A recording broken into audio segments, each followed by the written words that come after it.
Welcome back, guys, to the Logic Box with me, Jones, still in Accra, Abelimpe, actually. Anyway, our next topic is an interesting one because since 1992, Ghana became a democratic country. It became the fourth republic, actually. Back then, in the 60s and 70s, Ghana had coup d'etats where governments were being overthrown. So in 1992, the nation decided to become democratic. We've had change of governments, but it's been two political main parties, the NPP and NDC, the New Patriotic Party, which is currently in government, and the National Democratic Congress, which is the NDC, the previous government. Today we're asking, can Ghana look beyond both parties? It's been a two-party state for a very, very long time. It is election year 2020. People will cast their vote. There's a new wave, okay, of young people asking questions, wanting to know. Because it looks as if in Ghana, you're more or less born into supporting one party or the other. You don't really think outside the box. But can Ghana go beyond NPP and NDC? Jeff? Hey, Charlie. Anyway, okay, so NDC, NPP. So you mean the Democrats and the Republicans? Yes. Okay, so honestly, I think all the parties should just merge, and because right now it's like NDC, NPP, and the rest. Yeah. So for me, I feel like yes, it's possible, but it will take a very long time, and it's going to have to do with us individually, because like you said, there are people who vote because their families vote for a particular party, and trust me, you can be in a family and vote for a certain party, and it actually means a lot. It could be taken very personal, and that shouldn't be the case, because at the end of the day, everybody has their opinion. If I want to vote for this party, I should be free to vote for that party. But does your opinion really count? I mean, it should. It should. But sometimes, I don't know. I mean, we've had the PNC, isn't it? We've had PNC, we've had even the NDP, as my Rollins says, PNDC times, we've had the CPP, but we all know it's just NPP and NDC. So, for instance, I'm assuming everybody voted in 2016 at least. No, you didn't vote. Have you voted? I've never voted. You've never voted, but you voted before. You've never voted before. You voted, Pamela, yes, right? And Jeff, you voted as well. So I wanted to know what informed your decision in voting for that party you voted for. You don't need to mention the party you voted for. Be honest. Yeah. I'm going to be honest here. Really, first and foremost, as a journalist and as I've grown to know, you have to have a mind of your own. You follow things. You have, as a journalist, you have the privilege to follow things, to decipher good from wrong, to decipher who has the right intentions or who has the bad of intentions. So I've grown to realize that you really have to love the policy of any political party. It's not about my family saying this or that. I really have to know that this person means good, this person has got great intentions, for the country. And if it happens to be the party my family loves, why not? I'll go and vote for that party. But as we speak, 2020, and it's an election year, you ask yourself, who are you really going to vote for? Because you've tested both of them, and where are we now as a nation? It's rather unfortunate, but we don't have a third force. We are only having two political parties. We are supposed to be practicing a multi-party system. Right. It's rather unfortunate we are practicing a two-party system. But who is a third force? So fine, if there's no third force, then we just vote for the lesser of the two evils. There might be a third force. It's just that sometimes, and that's what I'm saying, it comes back to the people. And let me use the United States as an example. If it came down to racism, Obama would have never been a president. But then when it came to election, and the first time I heard Obama speak, I was just passing. I didn't see his face. But then I heard him speak, and I was like, yo, who's this guy? Do you get it? Most of Americans do that. they are objective. Like if we as Ghanaians decide to be objective, because right now it's become like religion. If you were born into a Muslim family, most likely you'd have turned out a Muslim. Maybe at some point you decide to convert. That's a personal choice. But then all you would have known at some point would be Christianity or Islam or Buddhism or whatever it is. That's how it is. You're born into a certain political party. This is what your family needs. Exactly. This is what your family knows. So at that point, that's what you learn. So until you get to that point where you can decide that, okay, fine, I'm going to be objective. I'm going to listen to this guy. I'm going to listen to this guy. I'm going to listen to this guy, not just this guy and this guy. I'm going to listen to this guy as well. I'm going to listen to that guy. We're never going to get to that point where, because trust me, there are third forces. We just don't acknowledge them as third forces because they are not affiliated with those other parties. Do you get what I mean? No, but these third forces, what are their numbers? Because there's also this there's also this perception that, okay, fine, they don't have the numbers. So even when I vote for them, I've spoiled my vote. I might as well go and vote for somebody who's got the clout, and then I make sure. That's what I'm saying. If people will be objective, they will actually acknowledge that, okay, it's not just about this guy and this guy. That I'm saying there are other people there. It's just that because of our nature and our culture and what it's like, we've been brainwashed. Do you get it? Most of, unfortunately, statistics, most of Ghanaians are illiterate. Do you get it? So if I come to you and you're an illiterate and I'm trying to be logical with you, I'm going to have to go a bit more further to get you to understand my point of view, and even that one is still going to be it's going to take some work. Do you get it? Yeah. So at that point, if you're an illiterate and all you know is black and white and you don't know that there's a color called blue, you're always going to either go for black or you're either going to go for white. You won't even acknowledge that it's blue, but there's a blue color there. Yes. That's the point I'm trying to make. Okay. So, and let me come in, Eugene. You're not an illiterate, so why have you abstained from voting? I'll answer you, but the whole thing we are talking about, I think, is two things: literacy, poverty. Okay. Election year is where people cash in. Whether you are literate, illiterate, that is where you cash in. Trust me. If on the day of election, if you give somebody 5 cedis to vote for you, he will. Don't convert that to please. Do you know why? Because if a new government comes 4 years, individually, you don't gain anything. Individually. Let's say you are thinking about yourself. Yeah. Individually. So you take it as, after all, what they are doing, what am I gaining? Okay. So if I'm in my house, somebody can sponsor me 2 cedis to go. At least I have a reason of going to vote. Okay. Illiteracy is where we are in the neighborhood. We have a road which has been there for the past 3 years. We've been complaining. But then it's only when on the year of election, that is where they decide to put some sand. I'm not doing it all. So then why don't you make your vote count then? One thing, it they bore me. I'll wake up and go and join queue to vote. That is my only issue. Okay. To join a queue, fight a vote, no. It really the ball. You have market women, the same illiterate people that we don't regard. Some using stones, rocks to join queue to vote. And after election, we rub it on their faces. Sitting in V8, whilst we, the citizens, you're supposed to care about us. If you need to be in parliament at 7, and you know there will be traffic, set a good example as a government leader. Wake up at 5. So why is it that me, as a citizen, that I don't have anything, who is going to find something, at least something to eat, will be in traffic, and then you'll be passing around 8. Then they will stop you. Then you will pass, and then you will just go and sit down. And you just talk for no reason. When it comes to these things, I'm very, very sensitive because some of you guys are not here. And you guys know what we are going through as a country. I don't know whether education saved us or we are saying, honestly. We are just going to school to make ends meet, but then we are going to school to cheat people. We only know when to defend because we done something wrong. We are not putting other people ahead of us. That is why we are suffering as a country.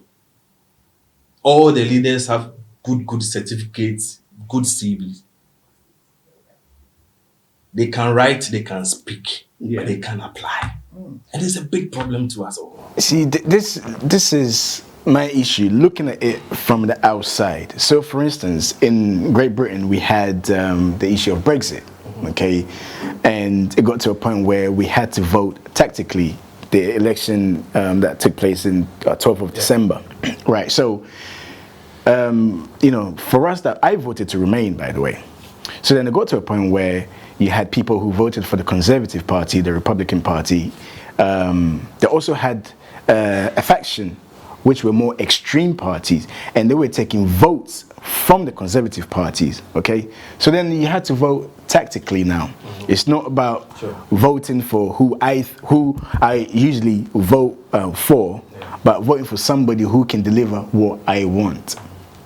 Can Ghanaians do that? Can Ghanaians not vote tactically? Because we've had hung parliament in the past where no one got clear majority. So you get two different parties come together, compromise. Nothing's stopping Ghanaians from doing that. We do. we do vote. It's just that in our case, we are voting for two evils. Yeah. So at that point, you just have to vote for the lesser evil, because at the end of the day, even if you vote for something that you feel like, oh, this can actually make a difference, again, the color blue from black and white, it's not going to go anywhere, because at the end of the day, people are still going to choose between black and white because that's what most of them know, or most of them are accustomed to. Do you get it? Yeah. So right now, you guys are voting tactically Yeah. for someone who can actually deliver.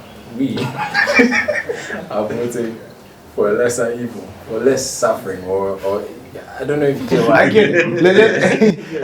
Because see, I also want to know why you've never voted. No, not as you never. It was just the last election. Or the last election you didn't vote. Last election, I didn't vote. Okay, and why? And why? So, thing is, when it comes to administrative bottlenecks, okay,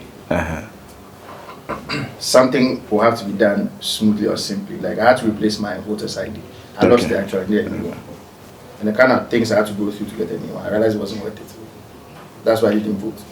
But what I did, a friend of mine who didn't want to vote, like someone like you, I actually persuaded him to vote for my party. And I'll tell you why I voted for that particular party. I work for the man.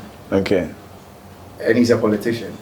So I actually had to vote for him, and that's the reason I voted. Also, you didn't vote. Okay. I made him vote for him. In a way, Okay. I've changed it there. Do you get it? But then, okay, so he's persuaded him. So instead of voting, I campaigned. Okay. So if I vote, it was just one. But if I campaign, it's more than one, actually. So I persuaded him to vote for. Hold on. But you can campaign. That doesn't mean they're going to vote. For the whole. I campaign. So I actually moved into the venue. I moved into the venue to vote, and so that was it. But I realized also that my parents are separated, right? My mom belongs to party A, my dad is party B. Hey. So I can't go party A, I can't go party B. You support your mother, you support your father. The war will begin again. So I am the person who wants a third force. And coincidentally, my boss is a politician as well. So it gives me the option to join. Is he a third force? Yes. I think the last election he came in third. So he's a color blue. So you're talking about PPP, right? PPP, Dr. Indu. He can't mention it. Because So it's PPP. I work for I work at Good Business. that's fine. No. For that one, we can you can say it. That's fine. I don't mind because But that we was know. the third force. Yeah, that was the third force. Yeah. Because you mentioned third force. Yeah. Yeah, it was PPP. Yeah. So Yes. if Ghanaians indeed want a third force to show the two political friends, I don't see them as rivals. Yeah, different. Yeah, They're of friends. course. Charlie, make I go 4 years, then you go with the 4. No, make I go 8, then we'll go with the 4. I know they have those discussions. And I'm not saying that like it's not a fact, but I mean. Yeah. So I'm saying if we can also agree as a youth that we're going to change this political system, this dual party system, and make it a multi, like our constitution is asking us to. Let's make a deliberate attempt. Like what we're doing with football, we've initiated a hashtag. Bring the law. back the law. Yeah. It's working.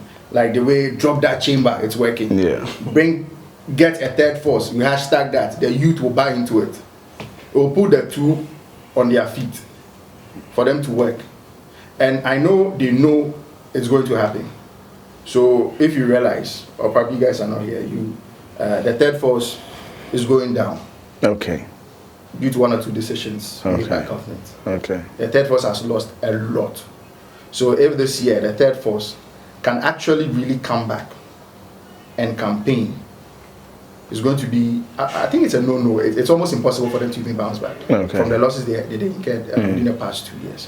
And in a way, it makes me think that the party in power is not ready to have that third force. Because this is a system where you need 50 plus 1. Yeah. But the third force is taking almost 1% out. And 1% is a lot in elections. Yeah, of course, yeah. Okay, so if you don't join me, I will render you redundant. So that's what's happening right now. Trust me. So then, if that's the case, then okay, I get your logic. No pun intended. Logic box. I get what you're saying, because then you're saying that the power is not really in the hands of the people. It is, but I think we don't know the power we yield. That's it. See, and that's my frustration, because in other countries, what people had to go through to, especially women, to be able to vote. It's unthinkable for anyone not to vote on election day. And if Ghanaians want things to change, it's down to Ghanaians. But I think everyone, and this is just an opinion looking at it from the outside, people have held an entrenched position to the point where they don't see beyond the party colors. Any other party is a no-no. So how do you break that? You guys live here. You whether you're party A or party B, you all work together. You go to the same church together. How do you break that? And it will take a long time. Looking at the literacy to literacy rate, you realize that you need more of education. If governments or successive governments are going to buy into this free education, or educate the people for them to know that a political party is not supposed to be like a religion for you. That one's safe. In some time you can change it, and you know that you can change it when you want to, as to the time you want to, or you're going to vote based on their message, manifestos, and all that, which probably they might not even follow at the end of the day. Okay. You know that these are some of the reasons for you to vote. Okay, so then we will be objective. Okay, then we can be objective. Because now, as you just said, if you give me, when I was in school, there's this lady, I know she belongs to Party A. Then during election, I realized she was driving a car branded Party B. Okay. All of a sudden, she's Party B. She campaigned for, it was given to a lot of young ladies at the time. And they were all fair, fine, I don't know. They were all fair, fine ladies. For some reason. Exactly, you know them. They were driving around town, and after the election, of course, they took their cars back. You get it? So these are some of the ways you realize that. And I was in uni, so I'm supposed to be educated. Yeah. She's supposed to know better. But at the end of the day, we're not voting based on your message. We're voting based on what is going to directly affect me. So but then then I'm taking. Don't that contradict the notion of illiteracy? Yeah. Because you don't need to be an illiterate to know what is right and what is wrong. Illiterate, but still, if you're being given something, a token for it to change your mind, then it doesn't have nothing to do with being illiterate or literate. Poverty. True. But then it doesn't have nothing to do with poverty. No, poverty then would negate your education. But then, Poverty will negate your education. Then you become illiterate. when we talk education, we have to be very specific Yeah. because the education shouldn't be left into the hands of politicians. It should be left to neutral bodies like CSOs, civil society organizations. Right. These are neutral bodies that will teach Ghanaians to be patriotic, and not to be party-minded, not to be too engrossed into party And who fund their minds. activities? They do that. They fund They themselves. have international bodies that support them and all, like the UN, UNDP, who support all of these CSOs to embark on their project. So when we are talking education, we have to be very specific, because there's nowhere political party in power would fund you a CSO to talk about a neutral thing. There'll be some hidden agenda somewhere that will push their own agenda to the general public. So we should empower CSOs. Ghanaians should empower CSOs so that they do education, because now the harm has been done. It's like the cancer has eaten so deep. I really don't know what it would take to cure this particular. Not even NDC. NCC, in as much as they claim to be independent, government really runs it starts with national. Exactly. Yeah. So it's at the heart of the nation. So I think that CSOs need to be really empowered. Now to the third forces, I feel they also have the agenda really. When they are coming up, it's not as if they want to be president immediately. They also have the ulterior motives. Some just want connections with power. You've seen some of them. They come, I'm the chairman for this party. They've never talked about their presidency ambitions or presidential ambitions. They just want the connections, political affiliations and all of that. They know what they want. But if we want a third force, then the third force must really have a goal to become a president, to change things. And they shouldn't just go down when they are shut down. They should just fight on. As the years go by, hopefully they'll have a chance. To add to what she said, I feel like we should focus, it should be about the country. I feel like it will make things so much easier if the government is actually thinking about the country and not what they can gain from being in power. Because in some countries, I know that the politicians take public transport. Oh They do everything that they ride Oh, a yeah, bicycle yeah. to work. Yeah, yeah. So at that point, you're living like a citizen. So you feel their pains when you have to feel it. But then if I'm in power and I'm driving a V8 Land Cruiser and I don't even feel a pothole, I'm not really going to think about the route I take to work. I'll have an escort when I'm going. I'll avoid traffic. It's not going to be a problem to me. But if I actually have to take a taxi or an Uber, like most people, or like Trotro, trust me, they will change. Because if I'm a political figure and I have to sit in Trotro to work and I'm not comfortable with it, when I go, I will put it before them. But if I'm sitting in my car and before I know it, I'm in the office or I'm wherever I need to be, it's not really. But then again, Jeff, it comes back to the people, because the people are the ones that are feeling the pinch. To the people. But like Kwesi said, right now, as you can see, the third forces are being cut off. So it comes back to still voting for a lesser evil. Do you see the dilemma? Yeah. Do you see the dilemma? Like she said, right now the problem is deep, like is gone roots deep. You can't just, even if you pull it out, it's like me stabbing you with a dagger that had poison on it. Yeah, I might pull it out, fine. Still, but the poison is still. So then what would it take? What would it take for a third now, force? it looks like, okay, so now it's election year. Yeah. Now, I don't know about my guys here, but I'm thinking of how to cash in. Okay. I'm not even thinking of who I'm voting for. You know, actually, so how to position myself. Kwesi is part of the problem. Yes, you're part of the problem. I wish I was the problem. Civil responsibility, Yes, vote. I said, the civil responsibility. Part of the problem. You see, one time I paid an Uber in it. The guy, like, there were a lot of potholes. The guy was like, na mumu nkumu MP na. Let me translate, or you use subtitles. Why don't you kill your member of parliament so you can have good roads? I'm like, why? I say, oh, Jolu. When they are MP died. Oh, Ayawaso, yeah. Oh, they fix the road. I'm like, really? So how's that solution? So am I the problem? So, because now everybody's thinking of, you see, okay, let me talk about the music industry. Forgive my biases here. When it gets to elections, then they contract our musicians to do stuff for them, campaign songs. Yeah. Follow us on campaign trails so we can use your clouds to get people on board and stuff. And afterward, that's it. I know a lot of people who campaigned for the Brainy Party, and after they didn't get anything. I mentioned his name, Shopit Safo. He came on Facebook ranting. Apparently, they are not giving part of the scat of the whole deal. So then he came complain that he's suffering and he doesn't even have an office and here and there. So then you know that when it's getting to election, after this, people don't listen to us. Yeah. And it comes down to the Ghanaian politicians. They don't think about anybody, they think about themselves. So when it's election, think about yourself, get what you got, and move on. Oh, Kwesi.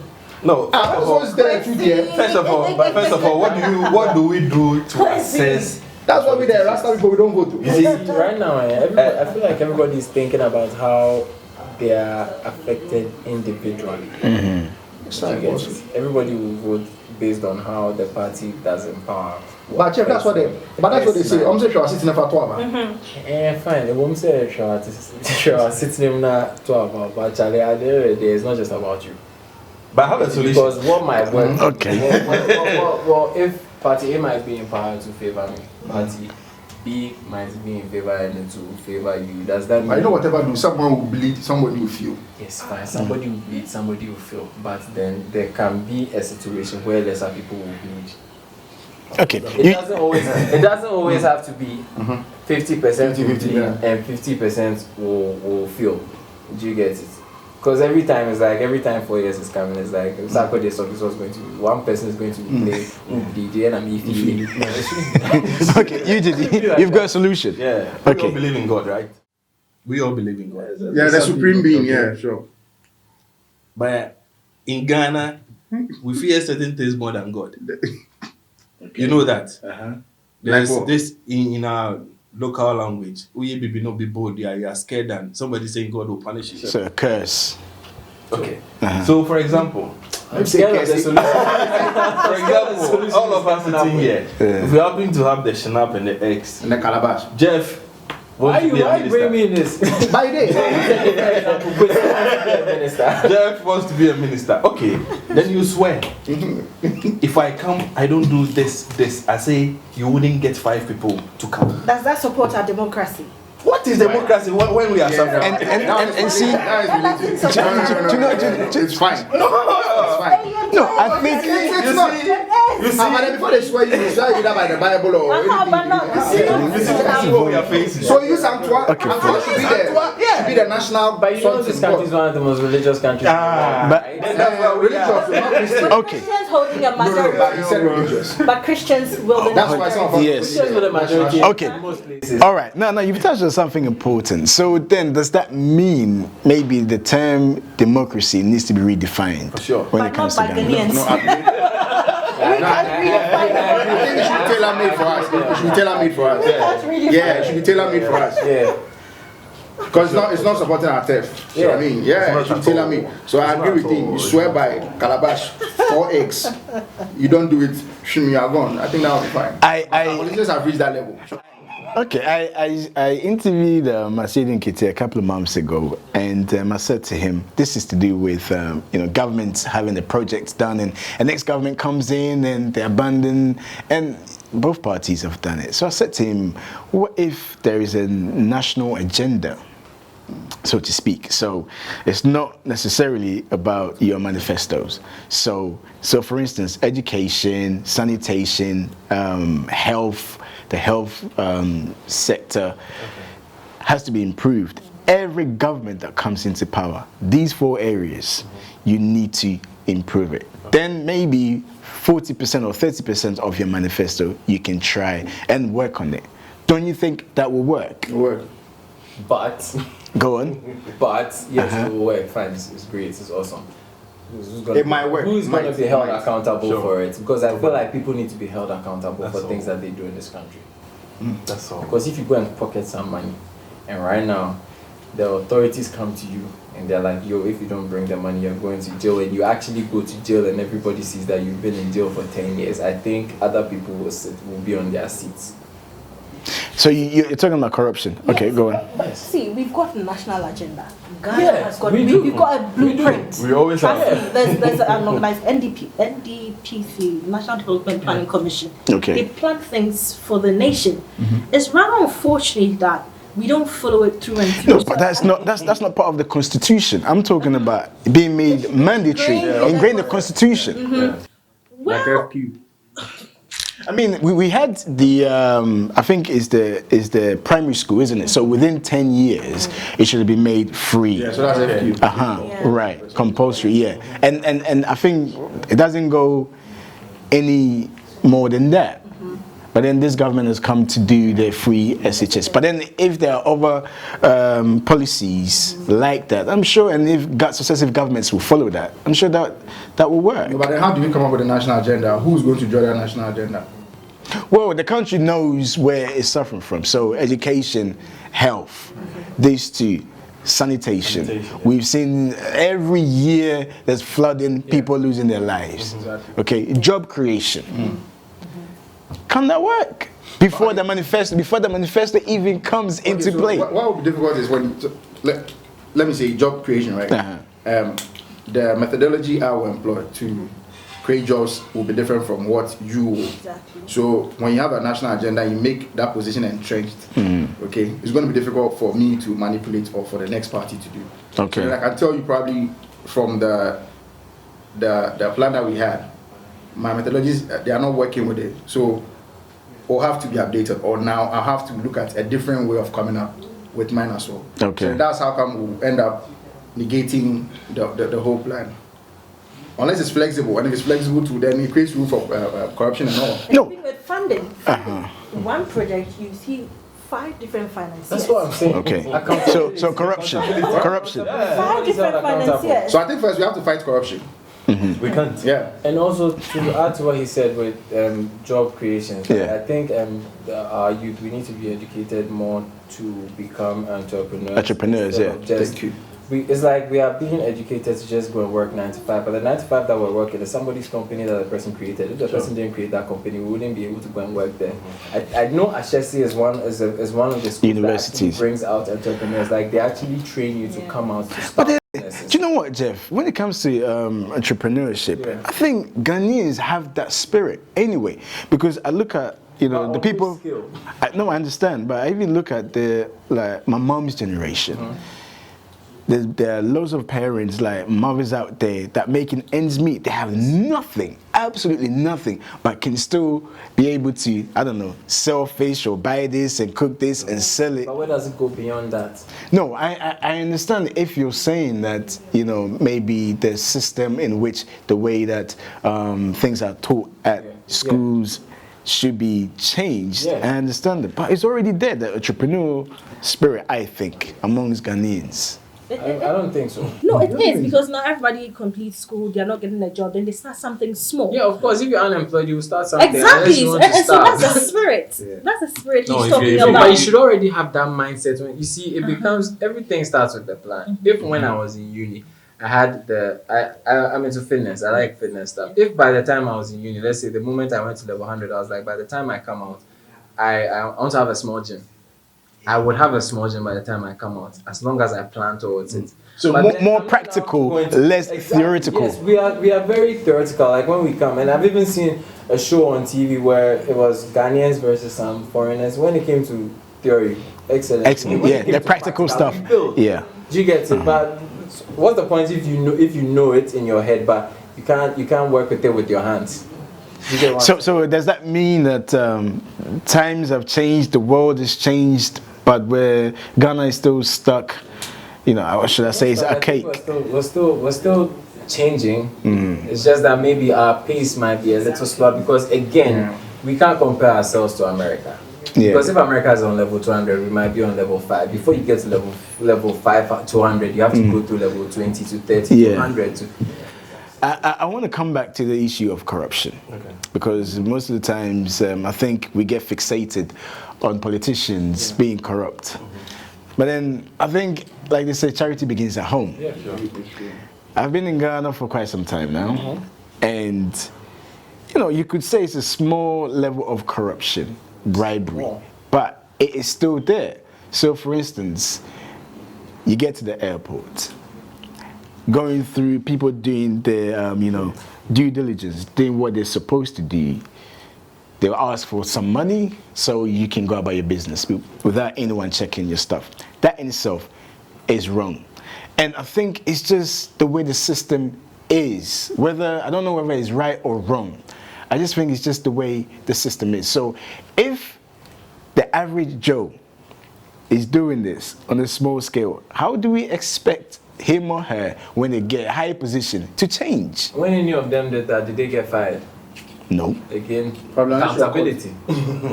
They do it because they know they can get away. No, but who's going to watch the watchman? Because everybody seems to be doing it, if I can say that. Like Kwesi said, election time, he's just thinking about how he's going to capitalize on election. So it looks as if everybody is doing it. It's what you can get. then how do we need? Why would we look at our politicians differently? That's what I'm trying I to think get. we grew up to be the politicians. That's what I'm saying. So we are the next politicians. Uh-huh. Excluding myself. it starts very young. Even back at uni, I was on a guy's campaign trail. We had somebody financing us. Yeah. So that when we get to power, we give the person contracts. Yes. So it even starts from there. Uh-huh. It even goes down to the guy who is not actually legally mandated to direct traffic. He's at a crossroads, and he has these guys with him. You send the guys to the car, so go try and get money from this side. So you'll be the one that come. A big man has paid here. Let these people pass. Yeah. That's gone down to that level. That level of corruption. So corruption is with us. I don't know how. I don't know what we're going to do for it to leave. And if it's going to be education, we need to educate people for them to know. Then it has to start very, very early from the grassroots instead of bringing that they wanted to bring our sex education. They should introduce something that will teach our younger ones about corruption and how corruption is going to affect us all. So when you start growing with it, I feel in our generation, we were privy to shows like By the Far Side, where we learned about Kwekwa Nancy of his corrupt ways. And at the end of the day, after the drama, they'll tell you that these things are wrong, these things are right. Kwekwa Nancy didn't succeed, though he was cunning. Because of this. So it was great education through entertainment for us. So if we can incorporate more of these things into our curriculum or into our media space for the younger ones to know. The effect might not be in the short term, but in the long term, I think we're going to fight it. But Kwesi, I have a question. Yes. I have a question. Quickly. If you go outside, okay, here you would most likely bribe a police officer, right? Like if he stops you and he asks you for a license and you don't have, like, I mean, you just go around successful. If you were outside, you were driving, and you got pulled over, would you think of bribing the police officer? You're the first local man. Put your hands Don't back and shoot me. see them. Put your hands back and see them. But would you? No, but then you see, you know. Why? Why wouldn't you? Me, I don't fly before. But my guys will tell you, there you know the law is this way. So already you're going there with clean hands. Why? You won't drive in the first place if you know you don't have it. And why would you do that? Because the laws are working. Here I know, okay, probably you might not get pulled over. And even if you get pulled over, they are working. The system is working. Thank you. So if when I do so catch and small. What I'm saying in Ghana is he but then it's who you know. Yes. And you have to be smart about it as well. Okay. So I don't have a license. I know a guy who's been driving for 5 years, he no get license. Because if you get pulled over, you know what to do. Because the system doesn't you won't die there. You know what to do. Because the system doesn't work. No, but then it's the people that makes the system work, isn't it? It's the people that makes the system work. It's a two-way thing. It's the people and the law. Because aside the education, I believe that you must penalize people if they offend the law. If somebody steals, what are you going to do? There must be some sort of punishment. It might not necessarily be a prison community service. Pay for what you have done. And you know the problem I have and that's really where it's not like we haven't had scapegoats. We have. What did we do with them? Exactly. So if I see Kwesi and Kwesi did something, he's a political figure and he got in trouble for something, and then let me tell you how things work in Ghana. It's like Twitter. You trend for a day, it goes in the air. And that's it. And it's done. Like, we won't talk about it again. We'll pretend like... Unless there's a 1 year like, it's happened so many times. Like, there's so many examples that I can cite, and the people are still working. Now, we're running out of time, so briefly. The headmaster in the stool. You see, like... So just briefly, just, everyone, if there happened to be a third party, what would you look out for? Or what can somebody bring to the table that is different from what you're currently used to, that will entice you to want to vote for the alternative party? I think first off, they need to be honest. Like, I need to be able to relate with you. Do you get it? If you are talking to me, because people feed off those things. We can tell if you are selling us bull, but if you're honest with us, you let us know that, okay, this is what you actually really want to do, and that is not about you. Because right now, we've been programmed to understand that, okay, now politics is a business for most people.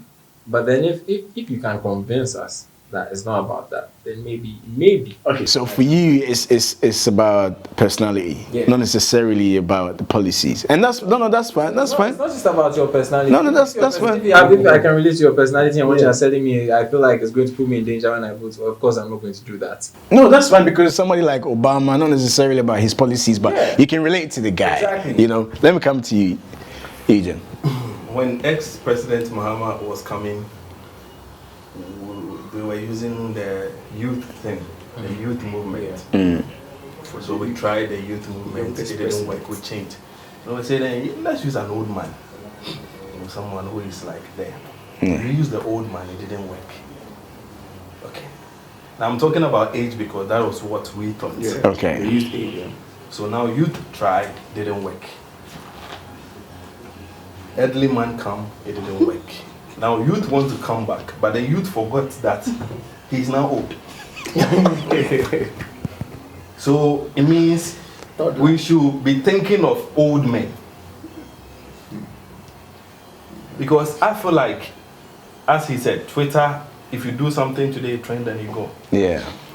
We want to have somebody who will be level with us, who can come to our homes, not for only campaigns. We want to have president who can walk on the street freely. We want to have president who can come into our offices, not on campaign time. Here are thoughts, what we are going through. If you don't have any solution, at least you showing up. The sitting president can't go to certain places. He himself working with just a security man. No. It's either he will be stoned or something worse will happen. And he knows it. So it means deep down, you know you are not doing something right. So you want the personal touch. Yeah. That is it. Okay. All right, Pamela. Well, it's a combination. Yeah. Personality, your policies must really sell to me for me to be convinced to vote for you. But one thing we should also have in mind is that a certain president can't do it all. You must give the person a margin of error. But at the end of your 4-year reign, I shouldn't feel like I'm worse off than I voted for you 4 years ago. That's true. That's it. Okay. And you, Chrissy? Before we start this topic, you said something like, okay, so we're going to talk about politics and I need your honest opinion. So I'm like, how can you put politics and honesty in the same sentence? How is that even going to work? That's a good point. So Well, for- your opinion. Your opinion. No, I mean on the, okay, anyway. Yes. So I think politicians will have to repose that confidence in us again. I know it's not too late for our sitting president. He has almost a year. I think under a year. Too short. I need people to lead by example. Okay, it's not too late. You can do something for us to know that. I don't actually say it, but I do it. Okay, so I think they're on track. I think with the factory thing is working because now we have our own local juice.